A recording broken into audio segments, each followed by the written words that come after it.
سیالکوٹ کا واقعہ بہت سارے سوال کھڑے کر گیا اور یقیناً ہمارے ملک کا جو امیج گیا ہے، جو تصویر گئی ہے پوری دنیا کے اوپر، وہ بڑی بھیانک تصویر ہے۔ اس پہ دکھ ہوا، صدمہ ہوا، تکلیف ہوئی۔ ہمارا دین جو ہے وہ اس کی نفی کرتا ہے، اور اس کا جو بھی جس درجے میں بھی ذمہ دار ہے، وہاں جو لوگ موقع پہ موجود تھے یا ان لوگوں کی ذہن سازی کے لیے جو بھی عوامل کار فرما ہیں، سب اپنی جگہ ذمہ دار ہیں۔ ہمارا دین اس کی قطعاً اجازت نہیں دیتا، لیکن اس کی آڑ میں لبرلز کو راستہ مل گیا اور وہ اس قانون پر بات کرنے لگے، اور وہ کہتے ہیں کہ چونکہ یہ قانون موجود تھا، قانون کی موجودگی سے تو جرائم کم ہوتے ہیں کہ جرائم ہوتے ہیں۔ کوئی کہے قتل اس لیے ہو رہے ہیں کہ قانون موجود ہے، ڈاکے اس لیے پڑ رہے ہیں کہ ڈاکو کی سزا موجود ہے، چوریاں اس لیے ہو رہی ہیں کہ چوری کی سزا موجود ہے۔ تو یہ عجیب سی منطق ہے، یہ الٹی چال ہے۔ بات یہ ہے قانون کا عملی نفاذ نہ ہونے کی وجہ سے ایسا ہوتا ہے۔ جرائم اس لیے ہوتے ہیں کہ قانون عملی طور پہ نافذ نہیں ہوتا۔ جہاں چور کے ہاتھ کاٹے جاتے ہیں وہاں چوری نہیں ہوتی، جہاں قاتل کا سر کاٹا جاتا ہے وہاں قتل نہیں ہوتے، جہاں ڈاکو کو چوراہے میں لٹکایا جاتا ہے وہاں ڈاکے نہیں ہوتے۔ تو یہ ایک عجیب کہانی ہے کہ چونکہ قانون یہ موجود ہے ناموس رسالت کا، تو اس لیے ایسا ہو رہا ہے۔ قانون پر تو آج تک عمل درآمد نہیں ہوا۔ تو یہ بھی انتہا پسندی کی ایک صورت ہے۔ ایک مذہبی جنونیت اور مذہبی انتہا پسندی ہے، اور دوسری یہ لبرل کی انتہا پسندی ہے۔ کوئی بھی بات ہو تو اس کو اس سے جوڑ دیا جاتا ہے، اور ملک کو بھی بدنام کیا جاتا ہے۔ دین اسلام کو بدنام کرنے کا کوئی موقع ہاتھ سے نہیں جانے دیا جاتا۔ بلکہ میں ایک بات کہتا ہوں کہ ان لوگوں کو پھانسی کے پھندے پہ لٹکایا جائے جنہوں نے یہ جرم کیا ہے، جنہوں نے ایک غیر ملکی شہری کو نہ صرف ماورائے عدالت قتل کیا، اس کی لاش کی بے حرمتی کی جس کی اسلام اجازت نہیں دیتا۔ تو جنہوں نے یہ عمل کیا ان کو چوراہے میں لٹکایا جائے۔ اور کتنے لوگ ہیں جو توہین رسالت کے مرتکب قرار پائے اور ان کو سزائے موت ہوئی ہے اور ابھی تک ان کو سزا نہیں دی، ان کو بھی جو ہے وہ چوراہے میں لٹکا دیا جائے۔ دونوں کو اکٹھا لٹکا دیا جائے، دیکھنا نتیجہ کیا آتا ہے۔ نہ کوئی اہانت رسول کرے گا اور نہ یوں کوئی قانون کو ہاتھ میں لے گا۔ اور دوسری بات میں اور کرنا چاہتا ہوں، انگلیوں پر گنے ہوئے کچھ لوگ ہیں جو مغرب کے وظیفہ خور ہیں، اور وہ مختلف جگہوں پہ بیٹھ کر کے جو ہے وہ اس قانون کے خلاف اور ان چیزوں کے خلاف بات کرتے ہیں۔ وہ چند لوگ ہیں، وہ حکومت بھی جانتی ہے، ادارے بھی جانتے ہیں، جو مغرب کے وظیفہ خور ہیں اور جن کو ڈیوٹی دی گئی ہے۔ اس کے علاوہ باقی لوگ میں مطمئن نہیں کر پایا، ان کے سوالوں کا جواب نہیں دے پایا، میں علمی طور پہ کمزور تھا، انہوں نے بات کی، میں آگے سے غصے میں آ گیا، لڑنے لگ گیا، تو وہ میرے سے بدظن ہو کر کے وہ سمجھنے لگے کہ اس مسئلے کے اندر جان نہیں ہے، تو وہ تھوڑے سے غلط فہمی میں مبتلا ہو گئے۔ تو ہم ان کو جو ہے وہ دائرہ اسلام سے خارج نہیں کر سکتے، اور ان کو دین کا غدار نہیں کہہ سکتے۔ ان کی ذہن سازی کرنا ہماری ذمہ داری ہے۔ ممبر و محراب کے اوپر بیٹھے ہوئے لوگوں کی ذمہ داری ہے کہ ان کی ذہن سازی کی جائے، نہ یہ ہے کہ ان کو لبرل کہہ کے دھکا دے دیں اور ان کو ان کے ساتھ کھڑا کر دیں۔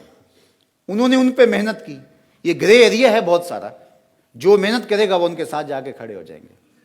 تو ہم لبرلز کو ایک نیا فرقہ بنا کر کے اس قوم کی تقسیم نہ کریں۔ ممبر و محراب کو اپنی ذمہ داری سمجھنی پڑے گی۔ ہمارے اندر جو کوتاہیاں ہیں ان کوتاہیوں کو دیکھنا پڑے گا اور ان کو دور کرنا پڑے گا۔ علمی کمزوریوں کا ہمیں کوئی ازالہ کرنا پڑے گا۔ اپنے لہجوں کی بہتری کے لیے، اس کے سلجھاؤ کے لیے کام کرنا پڑے گا، لوگوں کی عملی تربیت کے لیے کام کرنا پڑے گا۔ تو یہ ہمارا دین ہے، اعتدال پسند دین۔ تو ہمیں ہر معاملے کے اندر اسلام نے پوری کامل اور اکمل رہنمائی عطا کی ہے۔ تو اس لیے ہمارا دین ان چیزوں کی قطعاً کوئی اجازت نہیں دیتا کہ ہم اس طرح سے جو ہے وہ محض ایک الزام پر کسی شخص کو پکڑ کے گھسیٹ کے چوراہے میں لے آئیں، اس کی ہڈیاں توڑ کے رکھ دیں، اور پھر اس کی لاش کو آگ لگا کر کے۔ کیا منظر ہوا ہوگا جب یہاں سے راکھ گئی ہوگی اس ملک کے اندر، اور وہاں کے مسلمانوں کے ساتھ اگر کوئی رد عمل کے طور پہ کچھ ہوتا ہے تو کیا ہم اس کے ذمہ دار نہیں ہوں گے؟ یا اس کے بدلے میں دوبارہ اہانت رسول ہوتی ہے تو کیا ہم اس کے ذمہ دار نہیں ہوں گے؟ آقا کریم نے فرمایا کوئی اپنے ماں باپ کو گالی نہ دے، تو صحابہ نے کہا یا رسول اللہ کوئی اپنے ماں باپ کو بھی گالی دیتا ہے؟ تو فرمایا تم کسی کے ماں باپ کو گالی دو تو وہ رد عمل کے طور پہ تمہارے ماں باپ کو گالی دے۔ تو کوئی ایسا عمل نہ اختیار کیا جائے کہ جس سے ہمارے آقا و مولا کی اہانت کا پھر دروازہ کھل جائے۔ تو یہ بہت حساس معاملہ ہے. اس کائنات کا سب سے حساس معاملہ حضور علیہ الصلوۃ والسلام کی ناموس کا معاملہ ہے. لیکن اس معاملے کے اندر بہت ساری ہم سے کوتاہیاں ہوئی ہیں. کاش کہ ہم باشعور ہو جائیں. آنے والا دور اللہ بہتر فرمائے، اس ملک کے لیے بہتر کرے، امت مسلمہ کے لیے بہتر فرمائے. اور اللہ ہمیں سمجھداری کے ساتھ، متانت کے ساتھ، سنجیدگی کے ساتھ اور ہر معاملے کے اندر سوچ سمجھ کے قدم آگے اٹھانے کی توفیق ارزانی فرمائے. اپنی طبیعتوں سے بدگمانیاں نکالیں. ذاتی رنجشوں کو کبھی بھی حضور کی ناموس سے نہ جوڑیں. اس سے بڑی بدکاری اور کوئی نہیں ہو سکتی ہے. یہ کتنی حساس بارگاہ ہے. اور میں اپنی دشمنی جو ہے وہ اس بات پہ نکالوں، کسی تنظیم سے میری دشمنی ہے، کسی فرد سے میری دشمنی ہے، کسی برادری سے میری دشمنی ہے، کسی شخص سے میری دشمنی ہے، تو میں صرف اس بات پر کہہ کے اپنا غصہ اس پہ نکال لوں، اس سے بڑی بدکاری نہیں ہوگی. تو یہ بدکاریاں جب ہوتی ہیں اور اس طرح کے معاملے ہوتے ہیں پھر قومیں تباہ ہو جاتی ہیں. تو اللہ کے محبوب علیہ السلام کا یہ فرمان سن لیجئے. آقا کریم نے فرمایا وَإِيَّاكُمْ وَالْغُلُوَّ فِي الدِّينِ وَإِنَّمَا أَهْلَكَ مَنْ كَانَ قَبْلَكُمْ الْغُلُوُّ فِي الدِّينِ. فرمایا دین میں انتہا پسندی سے بچو.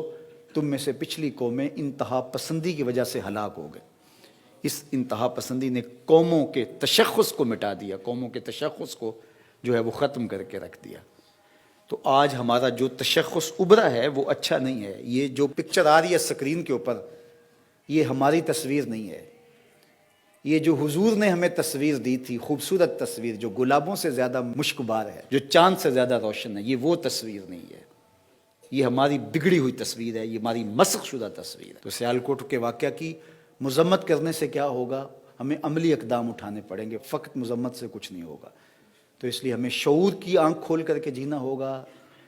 ہم وحشیوں کے معاشرے میں نہیں رہ رہے، انسانوں کے معاشرے میں رہ رہے ہیں. پہلے یہ تھا اگر کوئی مشکل میں ہوتا تو لوگ بچانے کے لیے نکلتے تھے، اور آج ایک مشکل میں ہوتا ہے تو دوسرے اس کی مدد کرنے کی بجائے ویڈیو بنانے کھڑے ہو جاتے ہیں.